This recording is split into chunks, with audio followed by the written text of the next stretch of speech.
Hi hello నమస్తే welcome to BRK. నేను మానస. ఈరోజు మనతో పాటు ఉన్నారు వంటింటి వైద్య నిపుణులు డాక్టర్ చిట్టిబొట్ల మధుసూదన శర్మ గారు ఉన్నారు. వారితో మాట్లాడతాం. Hi sir. హాయ్ అమ్మా.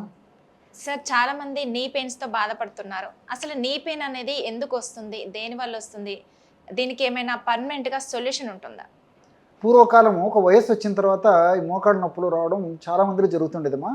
ఈ రోజుల్లో వివిధ రకాలైనటువంటి కారణాల రీత్యా మరి చిన్న వయసు నుంచే మోకాళ్ళ నొప్పులు రావడం మొదలైంది.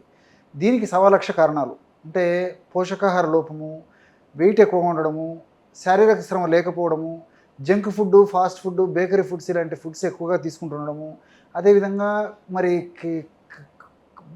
ఇంతకుముందు చెప్పినట్టు ఎలాంటి వ్యాయామం లేకుండా ఉండడము, మానసిక ఒత్తిడి ఇలాంటివన్నీ కూడా ప్రత్యక్షంగా పరోక్షంగా ఈ మోకాళ్ళ నొప్పులకు కారణభూతం అవుతున్నాయమ్మా. అంటే దీనికి రీజన్ ఏమై ఉండొచ్చు సార్? ఇప్పుడు అంటే పూర్వకాలంలో చాలా మంది స్ట్రాంగ్గా ఉండేవాళ్ళు, ఇప్పుడే ఈ ప్రాబ్లం ఎందుకు వస్తుంది అంటారు? చెప్తానమ్మా. నిజంగా పోషకాహార లోపం అని చెప్పేసి మీరు అడుగుతూనే ఫస్ట్ నేను చెప్పిన మాట ఇది. పోషకాహార లోపం వల్ల మోకాళ్ళ నొప్పులు వస్తున్నాయండి. చాలామందికి డౌట్ వచ్చింటుందమ్మా. పూర్వకాలం అయితే ఆహార పదార్థాలు సరిగ్గా దొరికేవి కాదు, ఆర్థిక స్థితిగతులు సరిగ్గా ఉండేవి కాదు పెద్దల విషయంలో. సో ఐటమ్స్ ఎక్కువ దొరికేవి కాదు కాబట్టి వాళ్ళు లిమిటెడ్గా వాడుకుంటున్నారు. మరి ఈ రోజుల్లో ఆర్థిక స్థితిగతులు మెరుగైపోయాయి, తర్వాత పోషక ఆహారాలు బాగా పెరిగిపోయాయి, కావాల్సినటువంటి ఆహారం బాగా తీసుకోగలుగుతున్నారు. పోషకాహార లోపం ఏంటి సార్ అని చెప్పేసి మీకు సందేహం రావచ్చుమా.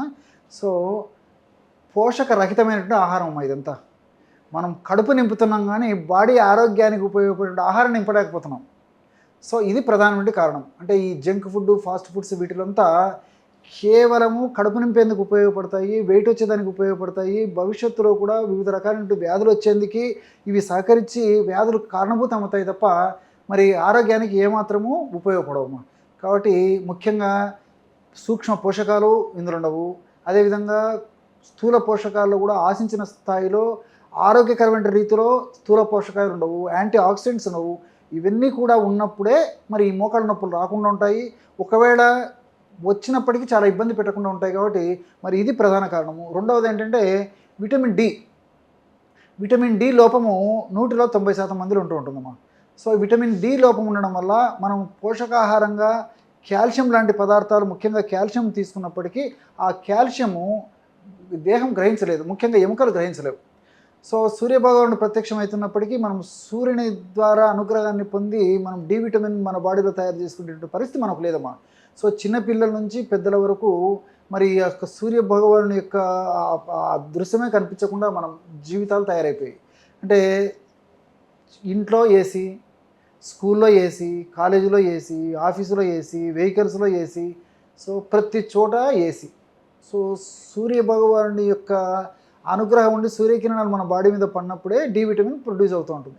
ఎప్పుడైతే డి విటమిన్ మన బాడీలో ఉంటుందో మనం తీసుకున్నటువంటి ఆహార పదార్థాలు ఉన్నటువంటి కాల్షియంని ఈ డి విటమిన్ ఉండడం వల్ల ప్రేవులు బాగా పీల్చుకొని రక్తంలో కలిసేసి ఆ యొక్క కాల్షియం ఎముకలకు బాగా ఉపయోగపడుతుందమ్మా. సో ఎప్పుడైతే డి విటమిన్ మన దేహంలో లేదో మీరు టన్నుల కొద్దీ, సంచుల కొద్దీ కాల్షియం ట్యాబ్లెట్స్, కాల్షియం సంబంధించిన ఆహార పదార్థాలు తీసుకున్నప్పటికీ ఆశించిన స్థాయిలో మరి కాల్షియం కూడా అందదు. కాబట్టి మరి ఈ మోకాడు నొప్పులు ఇలాంటి నొప్పులన్నీ వస్తుంటాయమ్మా. అంటే దీనికి పర్మనెంట్గా సొల్యూషన్ ఏముంటుంది సార్? అదేమ్మా, ఖచ్చితంగా ఒక వయస్సు వచ్చిన తర్వాత కనీసం 10-15 సంవత్సరాలు వచ్చిన తర్వాత ఖచ్చితంగా సంవత్సరానికి ఒకసారి డి విటమిన్ టెస్ట్ చేయించుకోవాలమ్మా. సో డి విటమిన్ టెస్ట్ చేయించుకొని డి విటమిన్ లోపం ఉన్నట్లయితే వీలైనంత వరకు అవకాశం ఉండి వీలయ్యి వాళ్ళకి ఎలాంటి ఇబ్బంది లేకుండా కన్వీనియంట్గా ఉండేట్లయితే మాత్రము మరి కనీసము 15 నిమిషాల సేపు లేదా ఒక అరగంట సేపు సూర్యకిరణాలు బట్టి చేసుకోవాలి. అలా వీలు పడనటువంటి వాళ్ళు, విటమిన్ డి లోపం ఉన్నటువంటి వాళ్ళు అయితే మరి ఖచ్చితంగా సప్లిమెంట్స్ వాడుకోవాల్సి వస్తుందమ్మా. కనీసము డి విటమిన్ యొక్క లోపాన్ని బట్టి అంటే 60,000 ఇంటర్నేషనల్ యూనిట్స్ ఒక వారానికి వాడుకుంటూ ఉండాలన్నమాట.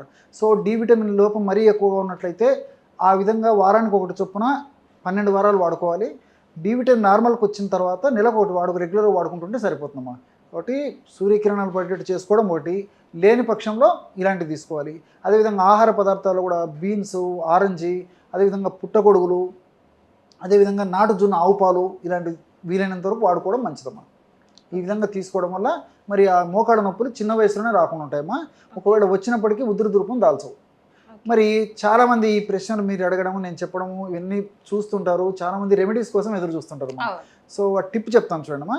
చాలా సులువైనటువంటి టిప్పు, చాలా చక్కగా పనిచేసేటువంటి టిప్పు చెప్తాను చూడమ్మా. శొంఠి పొడి ఒక 50 గ్రాములు తీసుకోవాలి.